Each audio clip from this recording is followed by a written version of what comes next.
सबसे पहले जो हम एग्ज़ाम के साथ स्ट्रेस वर्ड को जोड़ देते हैं ना, तो हम उसको जैसे कि एक पैकेज बना देते हैं, जिससे कि एक डिफ़ॉल्ट प्रोग्रामिंग हो जाती है कि exam is equal to stress. But it's not like that, क्योंकि हर एक बच्चे का स्ट्रेस लेवल अलग अलग होता है, एग्ज़ाम तो सेम होता है। तो स्ट्रेस का फिज़िक्स में एक सिंपल फॉर्मूला होता है, stress is equal to pressure divided by resilience. तो एग्ज़ाम प्रेशर होता है, एग्ज़ाम स्ट्रेस नहीं होता, इट इज़ एग्ज़ाम प्रेशर। जैसे बड़ों के लिए हम कहते हैं work pressure, travel pressure, it's a pressure. Pressure मतलब एक सिचुएशन, एक परिस्थिति जो आपके जीवन में आती है। तो stress is not equal to pressure, it is stress is equal to pressure divided by resilience. Resilience मतलब आंतरिक शक्ति। तो एग्जाम एक प्रेशर है, आपकी आंतरिक शक्ति कितनी है उसको कोप करने की, वो डिसाइड करेगा कि स्ट्रेस कितना है। तो हर बच्चे का एग्जाम सेम होगा, लेकिन हर बच्चे की आंतरिक शक्ति अलग अलग होगी, रेजिलियंस। तो हर बच्चे का स्ट्रेस लेवल अलग अलग होगा। तो अब एग्जाम को तो नहीं हम हटा सकते, तो न्यूमरेटर तो सेम रहने वाला है। जैसे जैसे हमारी क्लास बढ़ती जाएगी, फिर हम 10th 12th में भी जाएंगे, तो हमारा प्रेशर बढ़ता जाएगा। हमें साथ साथ अपना डिनोमिनेटर मतलब अपना रेजिलियंस, अपनी आंतरिक शक्ति को बढ़ाना चाहिए।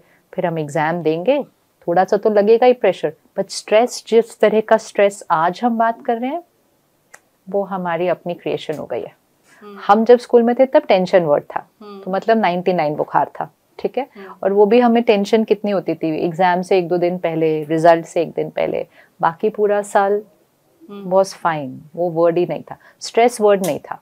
तो आई एम टॉकिंग के 25-30 साल पहले स्ट्रेस वर्ड फिजिक्स में था, इमोशन में नहीं था, वो शब्द ही नहीं था। फिर धीरे धीरे हमने टेंशन के लेवल पे नहीं रोका, लाइफस्टाइल चेंज हुई, साधन आए, टेक्नोलॉजी आई, खाने पीने का तरीका बदला, तो वो जो टेंशन थी वो बढ़ी। तो अब वो सिर्फ एग्जाम के 1-2 दिन पहले नहीं थी, वो काफ़ी बार होती गई साल के अंदर। और फिर वो एक ऐसा माहौल भी क्रिएट हुआ जहाँ बड़ों ने भी कहना शुरू कर दिया स्ट्रेस इज नॉर्मल। बड़े मतलब उस स्टूडेंट के बच्चे, उस स्टूडेंट के पेरेंट्स, उस स्टूडेंट के टीचर्स, सारे जो अडल्ट्स हमारा एक माहौल बनाते हैं बच्चे के लिए, उन्होंने कहा स्ट्रेस इज नॉर्मल। तो वो बच्चा किस माहौल में पैदा हुआ, बड़ा हुआ, स्ट्रेस इज नॉर्मल। तो फिर ऑब्वियसली उसको यही सिखाया गया स्ट्रेस इज नॉर्मल। तो धीरे धीरे स्ट्रेस उसकी वोकैबुलरी का हिस्सा बन गया।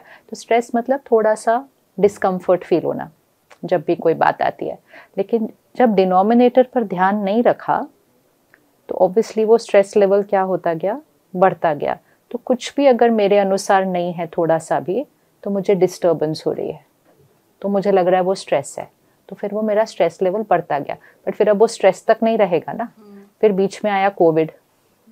तो कोविड में फियर और एंजाइटी ओवर द प्लैनेट बढ़ गया। पूरी सृष्टि के ऊपर 2 साल के लिए करोड़ों लोगों ने फियर और एंजाइटी क्रिएट किया, ये कहकर कि कोविड है, डर तो लगेगा ही, एंजाइटी तो होगी। तो आप समझो जैसे हम दिल्ली में बैठे हैं और हम दिल्ली का AQI देखते हैं कि हवा का पोल्यूशन कितना है आज, इसी तरह जो हमारी भावनाएं होती हैं वो भी हवा में फैलती हैं। तो 2 साल डर और एंजाइटी हवा में फैला है, और बहुत लोगों ने उसको अब्जॉर्ब किया है, और सबसे ज़्यादा बच्चों ने। तो पोस्ट कोविड स्ट्रेस वर्ड भी नहीं यूज़ हो रहा, पोस्ट कोविड है anxiety, panic attack, fear, depressive symptom. क्योंकि मतलब पहले हम 99 बुखार पे थे, फिर हम 100 पे आए, 101 पे आए, अब हम 103 की बात कर रहे हैं। एग्ज़ाम वही है, इनफैक्ट एग्ज़ाम तो ईजियर हो गए कंपेयर टू जो 25-30 साल पहले हम देते थे, लेकिन डिनोमिनेटर। इसीलिए हर बच्चे को बस ये देखना है कि मुझे डिनोमिनेटर को बढ़ाना है, डिनोमिनेटर को बढ़ाना है, and then I can sail through my exam with powerful mind. जैसे हमारी शरीर की सेहत है, अब मुझे एग्जाम के दिन फिजिकली भी तो फिट होना चाहिए ना, बट मैं फिजिकली फिट होने का प्रैक्टिस सिर्फ एग्जाम के दिनों में तो नहीं करूँगी। तो पूरा साल ही राइट खाएंगे, राइट सोएंगे, थोड़ा एक्सरसाइज, खेल कूद तो बच्चे करते ही है, तो हम फिजिकली फिट रहते हैं। सिमिलरली ज़रूरत है इमोशनल फिटनेस। तो इमोशनल फिटनेस के लिए भी पूरा साल ही ध्यान रखना चाहिए, लेकिन एग्जाम के टाइम थोड़ा सा और ध्यान रख सकते हैं। तो सबसे इम्पोर्टेंट रीज़न क्यों ये एंजाइटी और स्ट्रेस लेवल बढ़ रहा है, वो है हमारा कंटेंट कंजम्पशन। वो हमारा फंडामेंटल रीज़न है, क्योंकि कंटेंट हमारी इमोशनल डाइट होती है।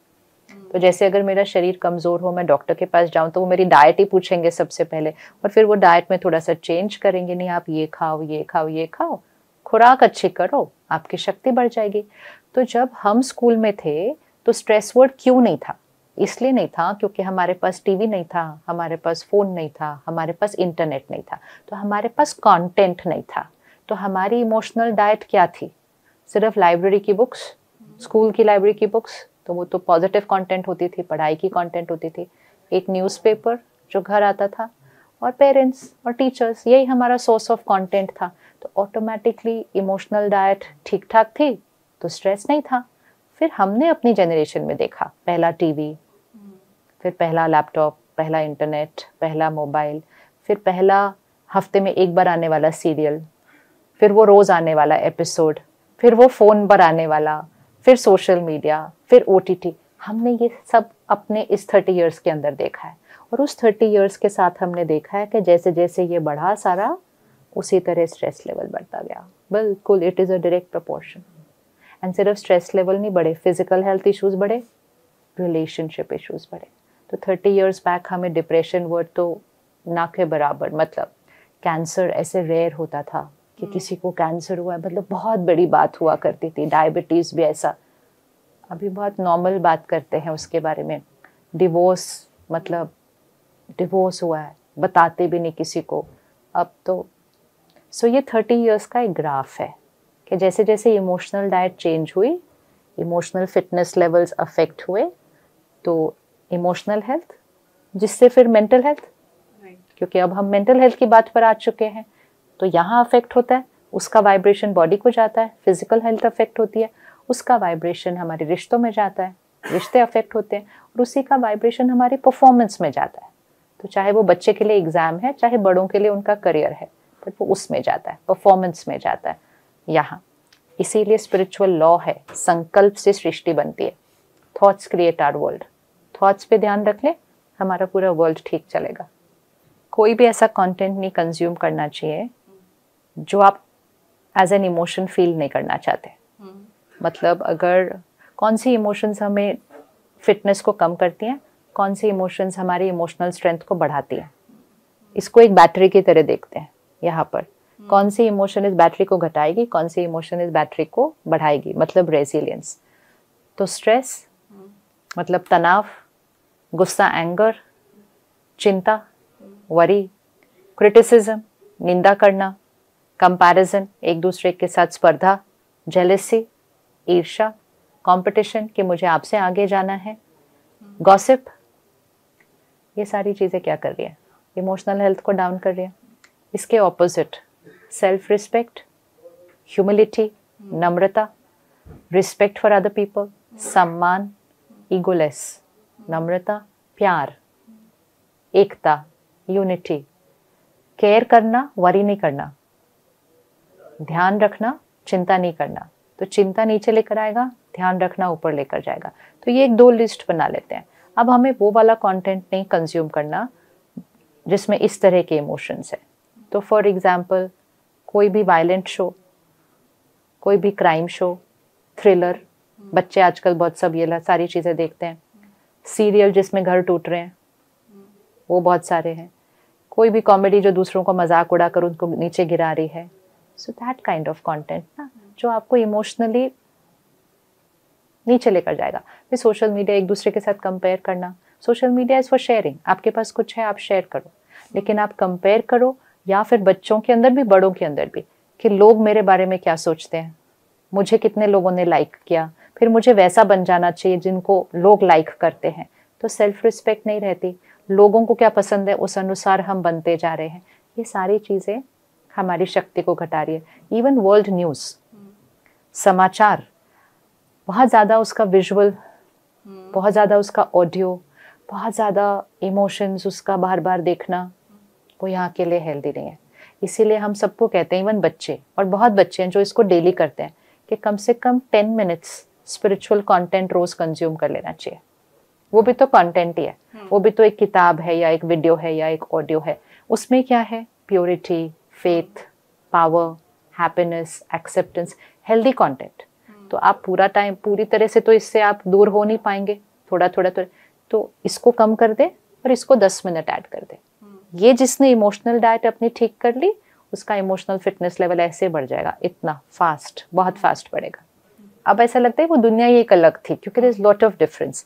लेकिन आजकल जैसे बच्चे बोलते हैं बहुत एकेडमिक प्रेशर है, या पेरेंट्स भी कहते हैं नहीं बहुत, एक्चुअली बहुत कम है अभी पहले के हिसाब से। तो 30 इयर्स पहले सपोज मैंने 10th दिया तो मेरा ICSE बोर्ड था। आपको पता है वो बोर्ड एग्जाम्स कैसे होते थे?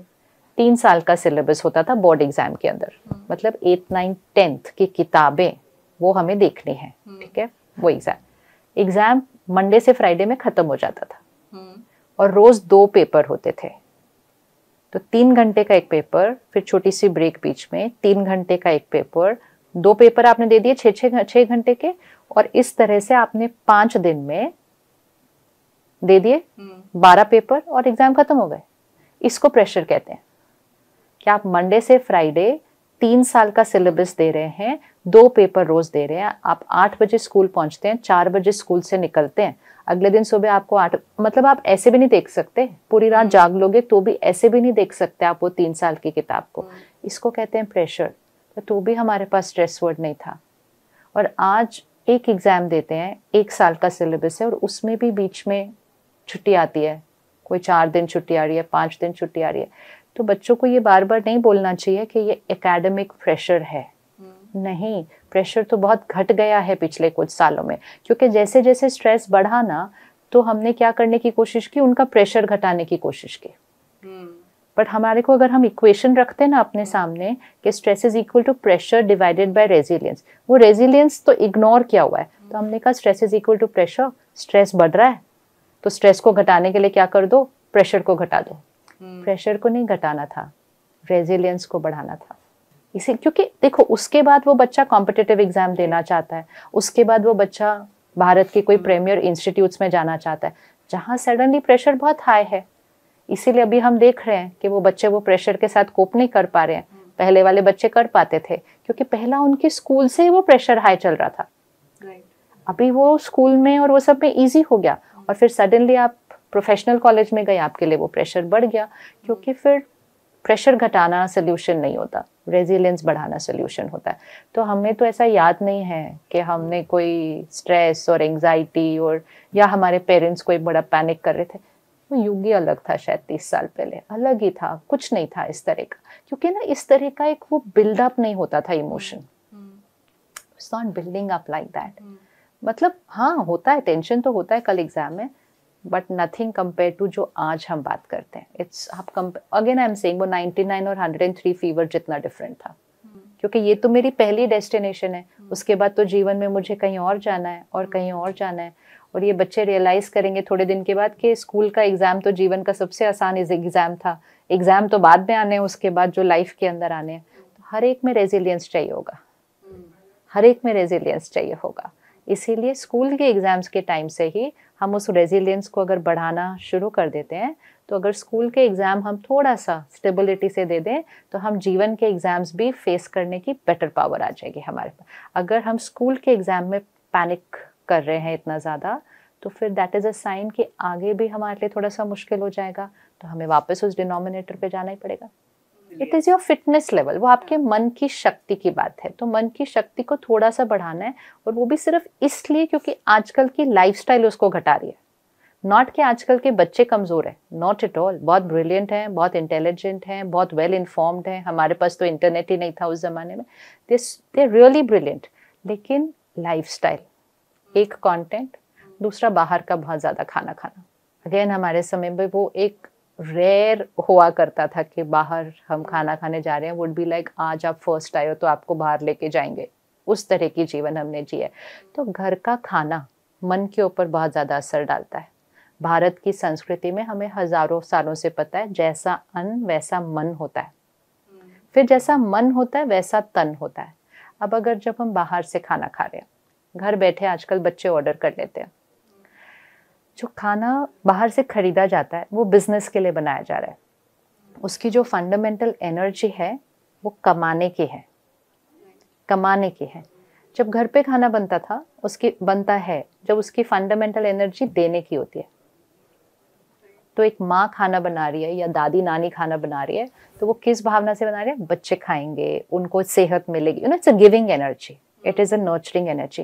लेकिन जो प्रॉफिट के लिए बना रहा है वो नर्चरिंग करके नहीं, बिजनेस कमाने के लिए बना रहा है, तो उसकी fundamental vibration of that food is, वो नर्चरिंग उसकी वाइब्रेशन में नहीं है, एक। दूसरा, जब बहुत ज़्यादा क्वांटिटी में खाना बनता है कहीं सेल करने के लिए, तो वो बहुत जल्दी जल्दी में बनता है, जल्दी करो जल्दी करो जल्दी करो, there is a stress in the kitchen over there itself, there is that hyperness in that kitchen itself. फिर किसने बनाया उसकी मनोस्थिति हमें नहीं पता। तो अगर मैंने आज किसी के हाथ का खाना खाया जो खुद परेशान था, इसलिए वी ऑलवेज टेल चिल्ड्रन कि आप कम से कम एग्ज़ाम के 2 महीने पहले से और जब तक एग्ज़ाम ख़त्म नहीं होता आपको सिर्फ घर का खाना खाना है। It's a done thing.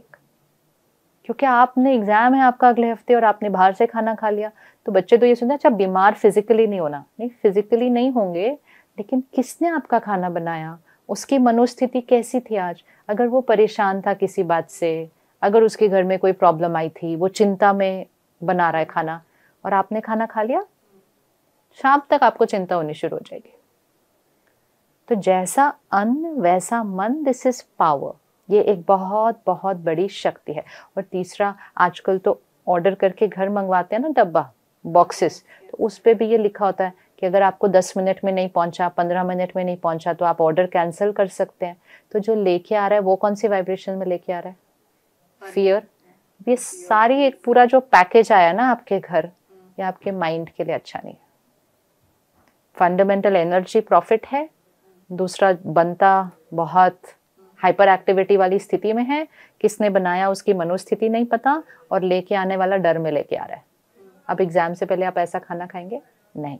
तो एग्जाम से पहले कैसा खाना खाना चाहिए? सबसे पहली चीज वेजिटेरियन खाना चाहिए, शाकाहारी भोजन। नॉन वेजिटेरियन की फंडामेंटल एनर्जी क्या है? मृत्यु की एनर्जी है। और मृत्यु से पहले उस एनिमल की एनर्जी क्या थी? डर की एनर्जी, हेल्पलेसनेस की एनर्जी, एंजाइटी की एनर्जी, नफरत की एनर्जी, गुस्से की एनर्जी, दर्द की एनर्जी, दुख की एनर्जी, फिर हिंसा, फिर मृत्यु। ये एनर्जी नहीं हम खाएंगे एग्जाम से पहले। हमें बहुत पॉजिटिविटी वाला खाना खाना चाहिए। तो इसलिए फ्रेश खाना, हल्का खाना, लाइट फॉर द गट। देखो माइंड और गट कनेक्टेड है, ये एक और हमें पता होना चाहिए कि माइंड एंड गट कनेक्टेड है। अगर मैंने यहाँ हैवी खाया होता ना तो मुझे यहाँ हैवी फील होगा। और अगर इसीलिए जब स्ट्रेस्ड होते हैं तो पेट में ही कुछ तो कुछ होता है ना, हमेशा एसिडिटी हो रही है, नौशिया हो रहा है, it's always this and this, ये एंड ये कनेक्टेड है। तो कम से कम एग्जाम के दिनों में लाइटर खाना खाएं, जंक फूड नहीं खाएं। जंक फूड नहीं खाएं, ब्रेड्स, बर्गर्स, पिज़्ज़ा एग्जाम के बाद खाएंगे, एग्जाम के बाद खाएंगे। लाइटर फूड खाएं, इजी टू डाइजेस्ट फूड खाएं। जितना आप इजी टू डाइजेस्ट फूड खाएंगे आपका माइंड की अलर्टनेस लेवल बढ़ेगी, आपका कंसंट्रेशन लेवल बढ़ेगा। इसलिए फ्रूट्स अच्छे खाएं, सैलेड्स अच्छे खाएं, मतलब रॉ फूड भी अच्छा खाएं, फ्रूट सैलेड अच्छा खाएं, और फिर वेजिटेरियन खाएं, इजी टू डाइजेस्ट। बहुत ज़्यादा पकौड़े ये सब एग्जाम के बाद खाएंगे। हैवी, बहुत हैवी खाना नहीं खाना, लाइटर खाना खाना। सेकंड, घर का बना हुआ खाना, फैमिली मेंबर प्यार से आपके लिए खाना बनाए। एंड थर्ड, हर घर में ये होना चाहिए कि रसोई के अंदर परमात्मा की याद के कोई शब्द चले। मतलब वो आपके खाने को फिर खाना नहीं रखेंगे, वो आपके खाने को प्रसाद बना देंगे। तो मंदिर में प्रसाद कैसे बनता है? भजन चल रहे हैं, मंत्र चल रहे हैं, प्रवचन चल रहे हैं, खाना बन रहा है, वो प्रसाद बन गया। तो उसकी एनर्जी ऐसे होती है, नर्चरिंग की होती है। तो हम अपने घर के किचन में कर सकते हैं कि हम भजन चलाएं, जो भी उस परिवार को पसंद है रसोई में चलने दो। कोई भी ये करके देख ले, उनके बच्चों की परफॉर्मेंस चेंज हो जाएगी, क्योंकि माइंड में शांति आएगी, माइंड में स्थिरता आएगी, शक्ति आएगी, ऑटोमेटिकली परफॉर्मेंस बेटर हो जाएगी। तो खाना फंडामेंट बहुत बड़ा रोल प्ले करता है। एंड दूसरा स्लीप। ये 3 चीज़ें, चाहे एग्जाम के दिनों में चाहे पूरा साल, कंटेंट, यहाँ का खाना, दूसरा खाना यहाँ का खाना, और तीसरा नींद। आजकल के बच्चों ने थोड़ा सा स्लीप साइकिल का टाइम चेंज किया हुआ है, विच is a big cause of anxiety, क्योंकि वो over a period of time वो एंजाइटी भी कारण बन जाता है। हमें तो बचपन से यही पता था, early to bed early to rise makes a person healthy wealthy wise. तो इवन एग्जाम के दिन पे भी अगर मुझे बहुत कम भी सोना है, मेरा सिलेबस नहीं भी पूरा हुआ, तो भी हम टाइम पे सो के सुबह जल्दी उठ जाते थे। इवन इफ दैट मेंट कि हम 2 बजे ही उठ रहे हैं, कि हम 11 बजे सो गए, हम 2 बजे उठ रहे हैं, हमारे पास 3 घंटे से ज़्यादा नहीं है टाइम सोने के लिए, तो भी ऑपोजिट नहीं करते थे कि 2-3 बजे तक पढ़ रहे हैं और फिर सो रहे हैं और फिर 6-7 बजे उठ रहे हैं। ऐसा कभी नहीं किया। हमेशा इट इज कि कितनी देर सोना है, बैकवर्ड चले जाओ, 2 बजे उठ जाओ। 2 घंटा भी सोना है तो भी 12 बजे सो, 2 बजे उठो, पढ़ो, 7 बजे तक एग्जाम के लिए चले जाओ। मतलब वर्स्ट अगर इतने कम भी सोना है, लेकिन ऑपोजिट कभी नहीं कि पूरी रात पढ़ो और फिर सुबह सो जाओ। तो वो जो स्लीप का एक टाइमिंग होता है, तो रोज के लिए, नॉट एग्जाम के दिनों में तो आप थोड़ा कम सोते हैं बच्चे, 10 to 4 का जो गैप है उसमें हमें सोया हुआ होना चाहिए। अमृत वेले, ब्रह्म मुहूर्त हम उठ सकते हैं, वो है 4 से 5 बजे का टाइम। अगर कोई भी बच्चा ब्रह्म मुहूर्त के समय उठता है 4 से 5 बजे के टाइम, उस समय उसकी इंट्यूशन पावर, उस समय उसकी एकाग्रता शक्ति, कंसंट्रेशन पावर बहुत हाईएस्ट होती है।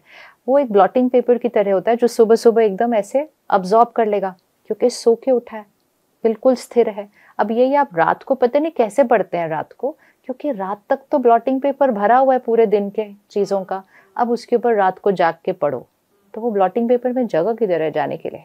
इस मेहनत ज़्यादा लगेगी, कम अंदर जाएगा। यही आप सोचो, सुबह जल्दी उठो, ब्लॉटिंग पेपर साफ होगा, आप डीप स्लीप एक्सपीरियंस कर चुके हो, आप ज़्यादा ग्रहण करोगे। तो ये बच्चों ने बहुत ज़्यादा आजकल स्लीप साइकिल चेंज किया हुआ है। जिसको देखो बोलते नहीं नहीं हम रात को ही बेटर पढ़ सकते हैं। नहीं, आप रात को नहीं पढ़ सकते बेटर, क्योंकि रात की वाइब्रेशंस भी वो नहीं होती जो सुबह की होती हैं। रात की वाइब्रेशंस बहुत लो होती है, बहुत स्लगिश होती हैं। 4 बजे से वाइब्रेशंस में प्योरिटी आ जाती है। मंदिर में भजन चल रहे हैं, गुरुद्वारे में अरदास चल रही है, वहाँ नमाज चल रही है, मतलब लोग उठ गए हैं, मतलब एक सात्विकता जो होती है ना हवा के अंदर, वो तो ब्रह्म मुहूर्त को यूज करना चाहिए। एग्जाम के दिनों में तो हर बच्चे को उठना चाहिए 4 बजे, और वैसे भी अगर जल्दी सो जाओ तो आप जल्दी। ये 3 चीज़ों का अगर किसी ने ध्यान रखा, कंटेंट, डाइट एंड स्लीप, उसका रेजिलियंस बहुत हाई चला जाएगा, बहुत हाई चला जाएगा, क्योंकि आपने अपनी फिटनेस ठीक कर ली, यहाँ की फिटनेस, तो शक्ति बढ़ जाएगी वो फिर ऑटोमेटिकली। और फिर हम थोड़ी सी मेडिटेशन भी कर लेते हैं, मेडिटेशन योगा दोनों चीज़ें। एक तो सोने से पहले क्या होता है, बच्चे सारा दिन बहुत पढ़ते हैं, नॉट सिर्फ एग्जाम के एक दिन पहले, बट जनरली 2-3 महीने पहले से बहुत पढ़ रहे हैं, मेहनत कर रहे हैं, तो ऑब्वियसली उनको भी थोड़ा सा एक रिलैक्सेशन चाहिए। लेकिन रिलैक्सेशन का कंटेंट अच्छा नहीं है इस टाइम, तो वो पढ़ लेते हैं जब कहते हैं 10 बज गया, अभी हमारा सोने का टाइम है, बट सोने से पहले वो फ़ोन देखना चाहते हैं। अब वो फ़ोन बहुत एडिक्टिव बना हुआ है कंटेंट, तो वो फ़ोन बड़े प्योर इंटेंशन से बैठते हैं कि हम 15 मिनट देखेंगे या आधा घंटा देखेंगे, जो भी, लेकिन वो इतना एडिक्टिव है, इतना मैनिपुलेटिव है ये सारा कुछ, कि वो आधा घंटा कब 1 घंटा हो जाता है, कब 2 घंटा हो जाता है, वो उस बच्चे के कंट्रोल में नहीं रहता। तो सबसे पहली चीज़, अगर आपको एंटरटेनमेंट के लिए कुछ देखना भी है तो आप रात को नहीं देखो, क्योंकि रात को आपका पूरा स्लीप साइकिल डिस्टर्ब हो जाएगा, क्योंकि वो मैनिपुलेटेड है। रात को सोने से पहले कभी नेगेटिव कंटेंट नहीं भरना चाहिए, क्योंकि जैसे ही आप सोएंगे आपका सबकॉन्शियस खुलेगा और फिर वो कंटेंट ऊपर न रहकर अंदर चला जाएगा, which is a fundamental reason for all this anxiety increasing. Covid में क्या हुआ, घर पे थे, बहुत ज़्यादा कंटेंट कंजम्पशन चल रहा था, ओटीटी प्लेटफॉर्म्स थे, एडिक्टिव हैं, एक एपिसोड आपने देख लिया, फिर आप देखते गए, फिर आप देखते गए, फिर आप देखते गए, रात को देख लिया, सो गए उस कंटेंट के साथ। आप एक वायलेंट मूवी दिन में देखो और आप एक वायलेंट मूवी रात में देखो, उसका भी डिफरेंट इम्पैक्ट है। जिस ज़माने में ये सब नहीं होता था और हम सिर्फ मूवी देखने जाते थे, अगर हमने कोई सस्पेंस मूवी या कोई ऐसी मूवी रात को देख ली तो उस दिन हम कहते थे आज नींद अच्छी नहीं आई, क्योंकि वो कभी कभी होता था, अब रोज़ हो रहा है, तो उनको फ़र्क ही नहीं पता चल रहा है, पता ही नहीं चल रहा है, इनको फ़र्क नहीं पता चल रहा। तो एंग्जाइटी का फंडामेंटल रीज़न, आप फियर या वायलेंस या कोई भी थ्रिलर ऐसा कंटेंट देखकर आप सो जाओ और कई बार करो, तो वो तो अंदर चला गया आपके सबकॉन्शियस में, तो वो तो फियर और एंग्जाइटी क्रिएट करेगा और क्या करेगा। जिस तरह का खाना खाएंगे वही एनर्जी क्रिएट होगी। तो कभी भी रात को सोने से पहले कभी ऐसा कुछ नहीं देखना चाहिए। 10 मिनट्स आप पॉजिटिव कंटेंट कंज्यूम करो, वो बहुत इंपॉर्टेंट है। और फिर हम कुछ अफर्मेशंस लिख लेते हैं स्पेशली बच्चों के लिए, और वो तो हर बच्चे को अपने पास लिख कर इसको रख लेना चाहिए। पूरा साल ही करो, एग्जाम में तो करो लेकिन पूरा साल करो। तो सबसे पहला संकल्प, जैसे मैं शक्तिशाली हूँ, I am a powerful being, मतलब मेरा माइंड पावरफुल है। दूसरा, मैं निडर हूँ, मैं निश्चिंत हूँ, I am fearless, I am confident. तीसरा, मैं हमेशा शांत हूँ, स्थिर हूँ, आई एम काम एंड स्टेबल। चौथा, मेरी एकाग्रता शक्ति श्रेष्ठ है, माई कॉन्सेंट्रेशन पावर इज हाइएस्ट, मैं फोकस्ड हूँ। फिर हम करेंगे, मेरा मन और शरीर स्वस्थ है और हमेशा रहेगा, my mind and body always perfect healthy है। फिर मेरे रिश्ते बहुत अच्छे हैं, all my relationships are perfect.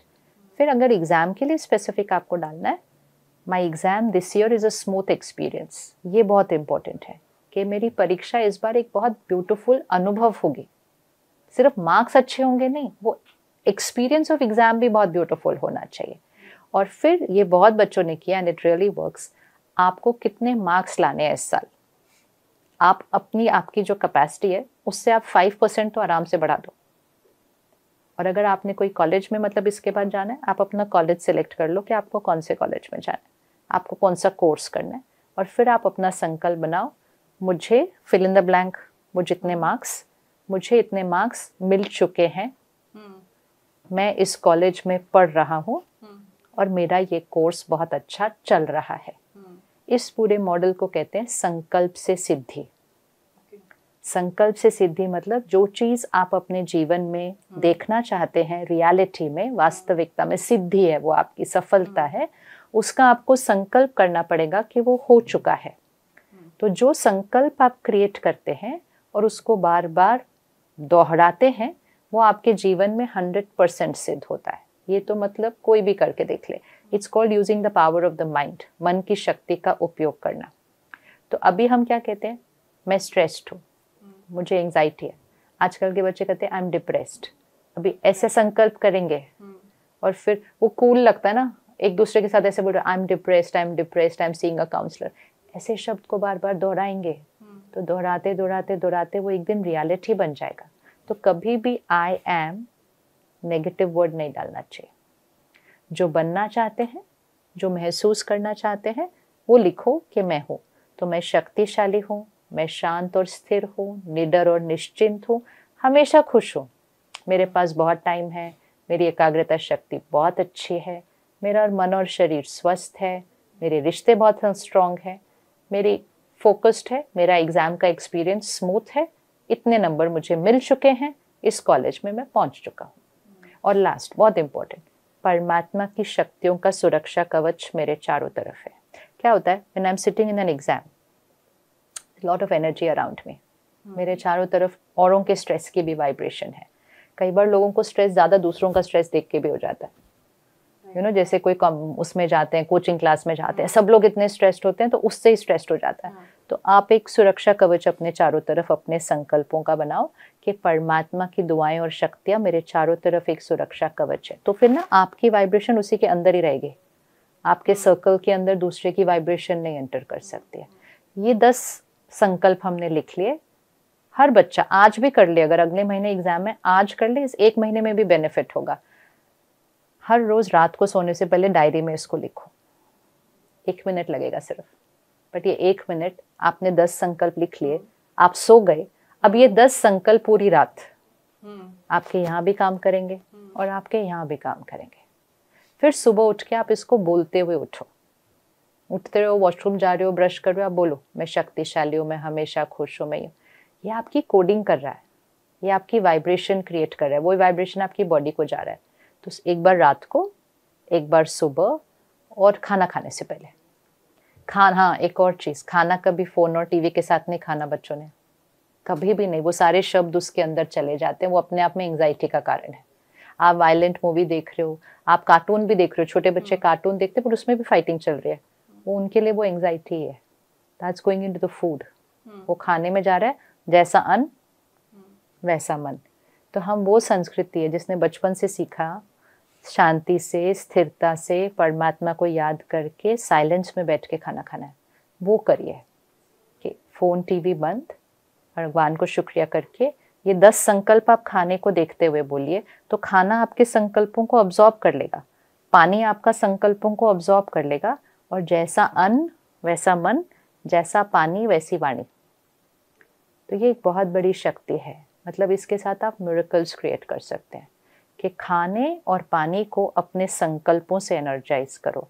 यही तो बचपन से सीखा था कि पानी में अपना मंत्र बोलो, फिर उस पानी को खाने पे स्प्रिंकल करो, घर में ऐसे एनर्जाइज करो, करो अपने लिए। तो ये संकल्प खाने और पानी में करो, रोज लो। ये 1 महीना भी अगर कराना किसी ने तो उनको एग्जाम में डिफरेंट एक्सपीरियंस होगा, ये सर्टेन है। मेडिटेटिंग टू मच कितना कर लेंगे वो मेडिटेशन जितना भी आप करते हैं, वैसे भी बच्चे बहुत ज़्यादा तो करते भी नहीं है।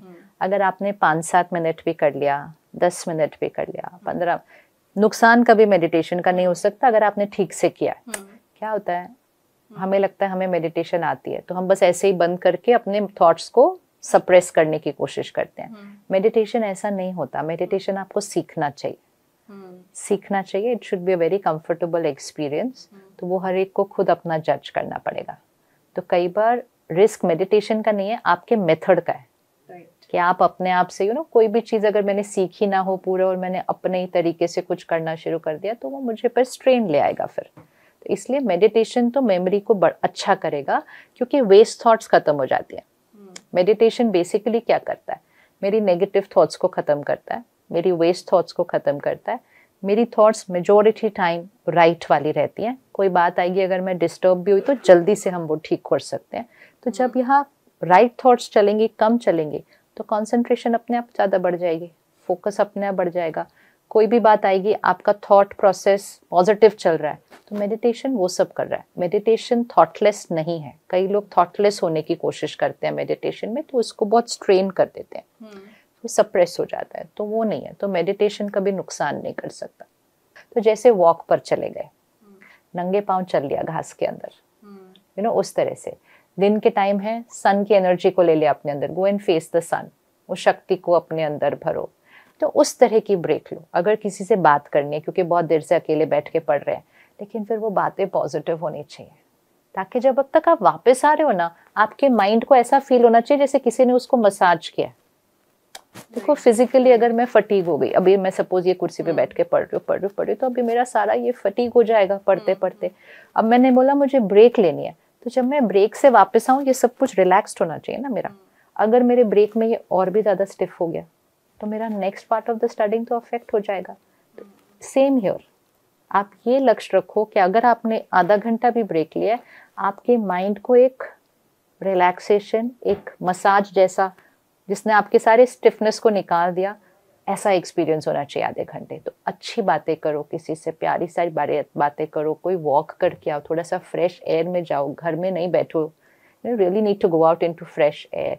ये नहीं कि फिर फोन और टीवी के साथ बैठ गए। आजकल का ब्रेक वो फोन पे जा रहा है ज़्यादा, तो वो फिर आपके लिए एनर्जाइजर नहीं है। तो break has to be energising, आपको सशक्त बनाकर, आपको और इमोशनली रिलैक्स्ड करके वापस लेकर आए।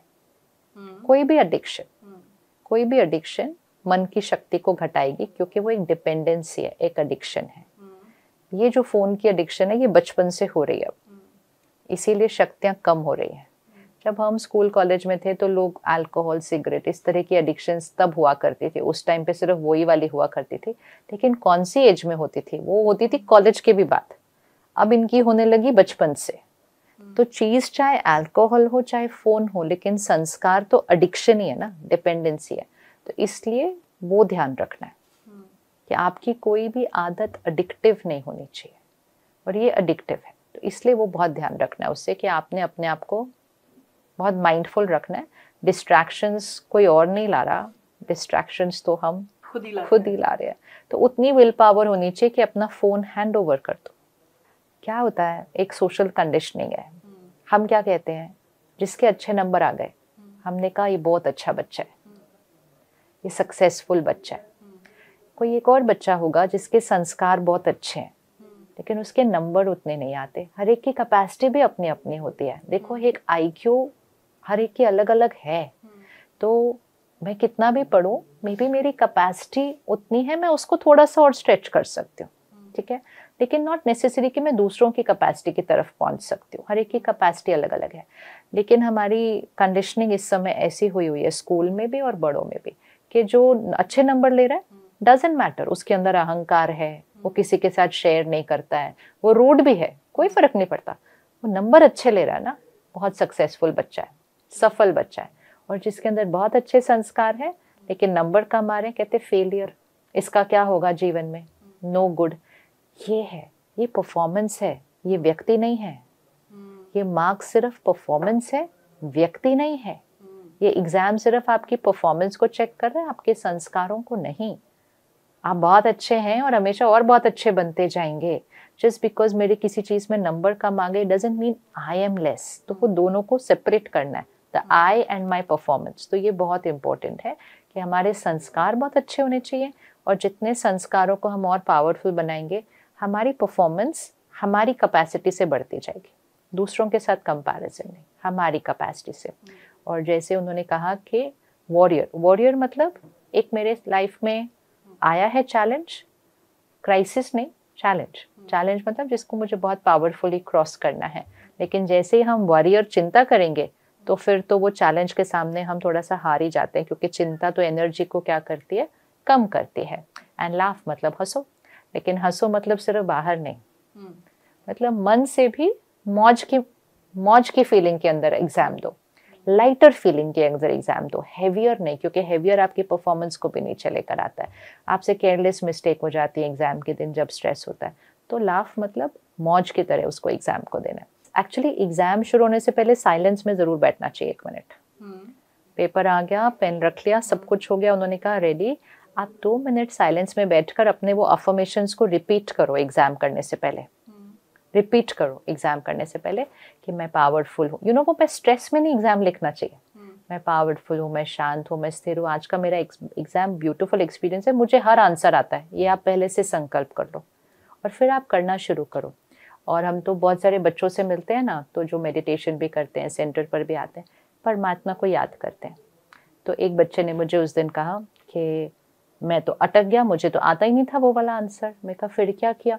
कहता है मैंने भगवान जी को कहा आपको तो कोई देख नहीं सकता है, आप आ जाओ यहाँ पर। सो मतलब उसने किया क्या उस टाइम? पैनिक नहीं किया। कहता है मैंने उनको कहा आपको तो कोई देख नहीं सकता है, आप आ जाओ, आप मुझे आंसर बता दो। कहते हैं और 1 मिनट बाद मुझे वो आंसर आ गया। Meaning what did he do? उसने अपने माइंड को रिलैक्स कर दिया, सरेंडर कर दिया। जैसे आपने अपने माइंड को सरेंडर किया, आपकी विजडम के अंदर तो वो आंसर पड़ा हुआ है। आपका वो स्ट्रेस ऊपर की, जो जैसे वो पानी बहुत उथल पुथल करता है ना, तो नीचे पड़ी हुई चीज नहीं दिखाई देती। आप पानी की ऊपर लेयर को स्थिर कर दो, नीचे की चीज दिखाई देगी।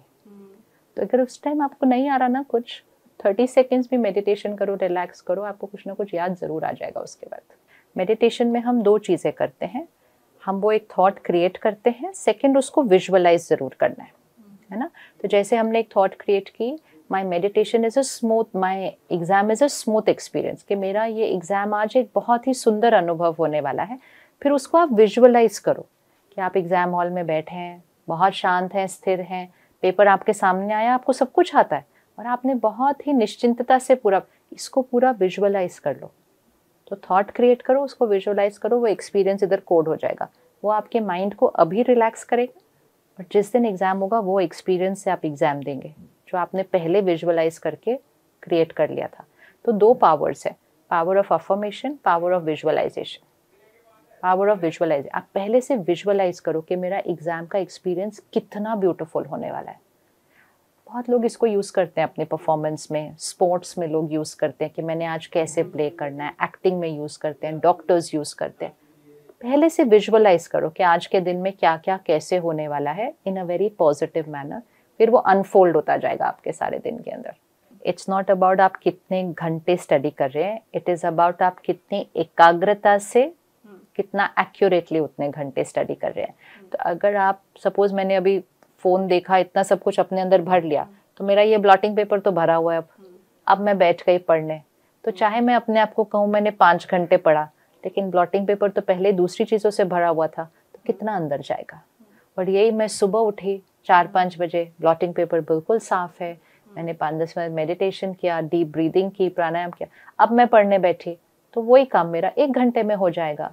तो इट इज़ नॉट कि नंबर ऑफ आवर्स आप कितना पढ़ रहे हैं, आपकी स्टेट ऑफ माइंड, मतलब वो ब्लॉटिंग पेपर यहाँ जो ग्रहण करने वाला है वो कितना साफ़ है।